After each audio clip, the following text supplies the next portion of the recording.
एक average user अपने mobile को एक दिन में 2617 बार टच करता है और जो हाई यूजर्स होते हैं वो अपने मोबाइल को एक दिन में 5400 बार तक टच करते हैं। लेकिन ये जो नंबर है आज के टाइम को देखते हुए कुछ भी नहीं है। ये रिसर्च आज से करीब 5 साल पहले मतलब कि 2016 में एक सोशल प्लेटफॉर्म के द्वारा की गई थी। इसी तरह की रिसर्च दिल्ली में दिसंबर 2020 में ऑर्गेनाइज कराई गई और इसका मेन मोटो था कि आखिर कोरोना या लॉकडाउन के टाइम इंडिया में लोग अपने मोबाइल पर कितना टाइम बिताते हैं। रिसर्च के बाद जो टाइम निकल कर आया वो बड़ा ही चौंकाने वाला था। वो टाइम था 7 घंटे, जो कि एक दिन में मिले हमें टाइम का करीब 29% है। इसके बाद एक रिसर्च और दिल्ली में कराई गई जिसमें उन लोगों को हटा दिया गया जो कि स्टूडेंट्स हैं, जिनकी ऑनलाइन क्लासेस चल रही हैं या जो अपना काम डिजिटली करते हैं। साधारण शब्दों में जिन्हें अपने मोबाइल से कोई काम नहीं होता, वो अपने पास मोबाइल को सिर्फ मनोरंजन के लिए रखते हैं। इस रिसर्च के बाद में जो टाइम निकल कर आया वो और भी चौंकाने वाला था। वो टाइम था 5.5 से 6 घंटे। मतलब कि जिन्हें अपने मोबाइल से कोई काम नहीं होता वो भी एक दिन में खुद को मिले टाइम का 25% तक अपने मोबाइल पर बर्बाद कर देते हैं, जो वक्त हमारी सफलता के लिए बहुत जरूरी है अगर इसे हम अपनी स्किल या किसी अच्छे कामों में लगाएं। लेकिन आज का युवा अपने समय को व्यर्थ करने में ज्यादा ध्यान दे रहा है, उसका इस्तेमाल करने में नहीं। एक थोड़ी पुरानी लेकिन एक बहुत ही जरूरी रिसर्च के बारे में आपको और जान लेना चाहिए कि अगर हमें किसी फील्ड या किसी स्किल में बेस्ट ऑफ बेस्ट लेवल तक पहुंचना है तो हमें उस फील्ड या उस स्किल में 10,000 घंटे देने होंगे। मतलब अगर हमें एक बेस्ट सिंगर बनना है तो हमें अपने 10,000 घंटे सिंगिंग में स्पेंड करने होंगे, या अगर हमें एक बेस्ट क्रिकेटर बनना है तो भी हमें 10,000 घंटे देने होंगे, या एक बेस्ट बिजनेसमैन बनना है तब भी हमें उस फील्ड में 10,000 घंटे ही देने होंगे। और ये एक सच्चाई है।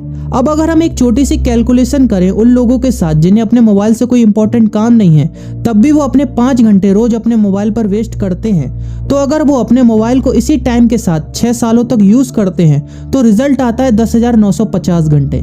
यानी कि ये समय उसी समय के बराबर है जिसमें हमें किसी स्किल या किसी फील्ड में बेस्ट बनने के लिए चाहिए। इसका मतलब यह है कि जितना टाइम एक दिन में अपने मोबाइल पर वेस्ट करते हैं उतना ही किसी फील्ड या स्किल पर लगाएं तो हम 6 सालों के बाद उसे हासिल कर लेंगे। लेकिन हम ऐसा करते क्यों नहीं हैं?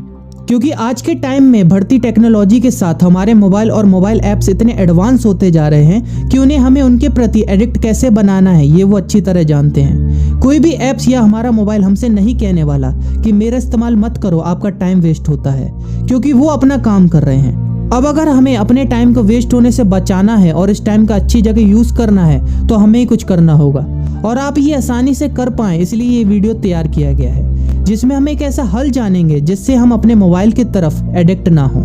देखिए, जब भी हम कोई मजेदार एक्टिविटी करते हैं या जिस एक्टिविटी में हमें किसी रिवॉर्ड की चाह रहती है तो हमारा ब्रेन उस टाइम डोपामिन रिलीज करता है, जो कि एक न्यूरोट्रांसमीटर है जिसे सरल भाषा में केमिकल मैसेंजर भी कहा जाता है।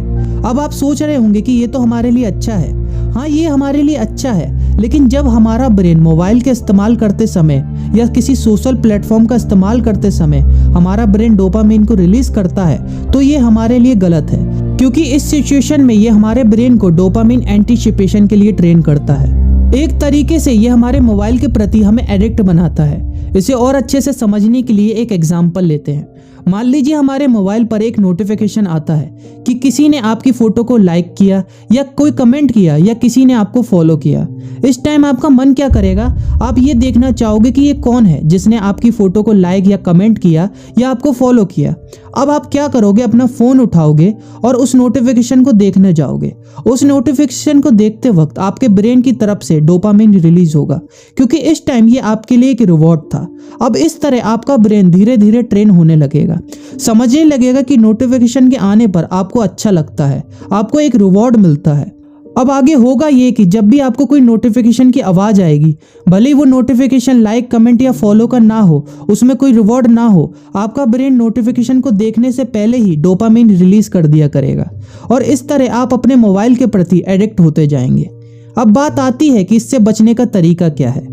तो इससे बचने का तरीका है डोपामिन डिटॉक्स, या जिसे डोपामिन फास्टिंग भी कहा जाता है। ये एक सिंपल कॉन्सेप्ट है जिसमें हमें एक निश्चित समय के लिए किसी भी फन एक्टिविटी में शामिल नहीं होना है, जैसे कि ना ही किसी सोशल प्लेटफॉर्म में, ना ही गेमिंग में, ना ही म्यूजिक में, ना ही अपनी किसी हॉबी में। अगर साधारण शब्दों में कहूँ तो हमें एक निश्चित समय के लिए अपने आप को बोर फील कराना है। कुछ भी ऐसा नहीं करना है जिससे हमारी बोरियत खत्म हो। अब इससे होगा ये कि जब भी हम डोपामिन डिटॉक्स या डोपामिन फास्टिंग करेंगे तो हम डोपामिन के वैल्यू को हाई लेवल से लो लेवल में ला पाएंगे, जिसे करते रहने से हमें बोरिंग चीज़ें भी अच्छी लगने लगेंगी, जिसके जरिए हमें अपने मोबाइल या आने वाले किसी भी नोटिफिकेशन को देखने की चाहत कम होती जाएगी, क्योंकि हमें अब बोरिंग चीज़ों में भी मज़ा आने लगा है। अब एक डाउट और आता है कि हमें डोपामिन फास्टिंग करनी कितनी देर तक के लिए चाहिए। तो इसके लिए कोई फिक्स टाइम या कोई ड्यूरेशन नहीं है, ये आपके ऊपर है आप इसे किस टाइम और कितनी देर के लिए करना चाहते हैं। अगर मैं आपको सजेस्ट करूं तो जिन्हें डिजिटली कोई काम नहीं होता उन्हें डोपामिन फास्टिंग को रेगुलर 2.5 से 3 घंटे के लिए करना चाहिए, और जो डिजिटली काम करते हैं उनके लिए ये कर पाना थोड़ा मुश्किल होगा। लेकिन एक सच्चाई और है कि ऐसा नहीं है कि हमें पूरे दिन में 1 घंटा भी फ्री ना मिलता हो, लेकिन उस टाइम को हम अपने मोबाइल या किसी और चीज़ में वेस्ट करते हैं। इसकी जगह हमें डोपामिन फास्टिंग करनी है।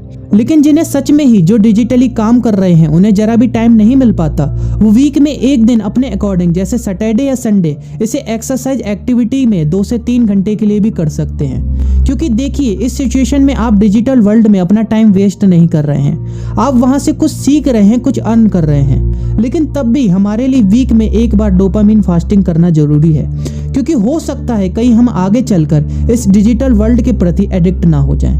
डोपामिन डिटॉक्स या डोपामिन फास्टिंग से रिलेटेड कई मोबाइल एप्लीकेशंस भी हैं जो कि आपको आसानी से मिल जाएंगी। ऐसा मत सोचिएगा कि मोबाइल से बचने के लिए मोबाइल ऐप्स, ये इसलिए क्योंकि ये डिजिटल वर्ल्ड है और आजकल सुधार करने के लिए या अपना बचाव करने के लिए डिजिटल एक्शंस ही लिए जाते हैं। तो बस यही कुछ बातें आज आपसे करनी थी। अगर वीडियो अच्छी लगी हो तो वीडियो को लाइक और शेयर करना मत भूलिएगा, और हमें कमेंट करके बताइएगा कि ये वीडियो आपको कैसी लगी। बने रहिए इंस्पायर मी के साथ, जल्दी मिलते हैं।